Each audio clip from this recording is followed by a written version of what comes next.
Welcome back to the Beginner's Guide. Let's talk about video game development for a second. Every video game runs on what's called an engine, which determines what the game can and cannot do. So in other words, the engine is a set of tools for game development. To make all of these games, Coda is using an engine called Source. Like all engines, Source has certain things that it does well, and it has certain things that it does poorly. One of the things that it does very well is boxy linear corridors. That's why so many of Coda's games are set in these large, flat, empty rooms, is just because he's working with what the engine does well. Fuck. The tools available to the creator shape what kinds of creative work they're going to end up making. You might consider paying attention to the architecture in Coda's games, to notice how they seem to stem from an engine that's very good at producing linear, boxy corridors.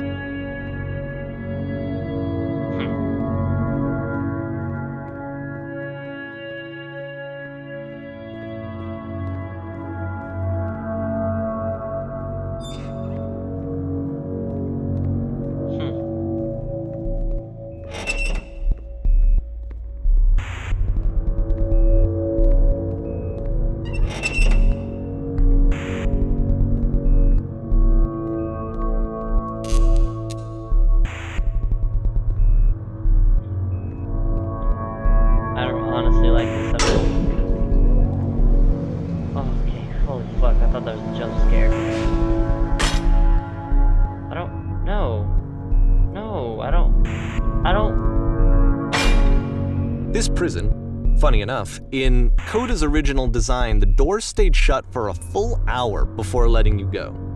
If you don't mind, I think we're gonna skip that. That was a dick move.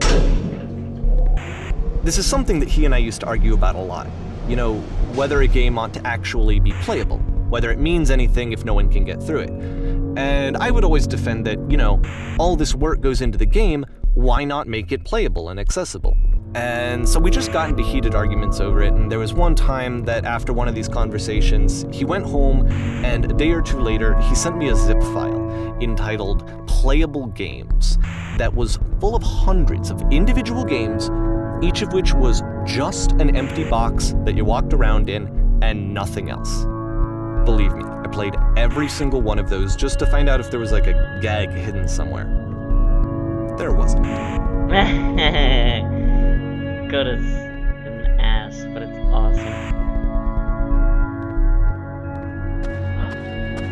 You're back, face. Tell me about this face. Mysterious voice. I already forgot your name. It's the puzzle again, with the exact same solution as the last time.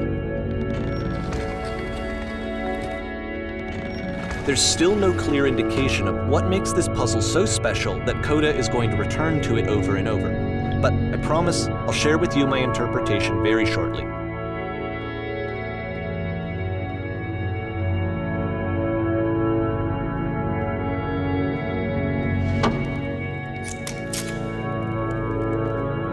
Here, Coda begins using a kind of dialogue system that he fashioned out of the engine's chat capabilities. Use the 1, 2, 3 buttons on your keyboard to respond.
And so we make one last descent down to the final floor of the level.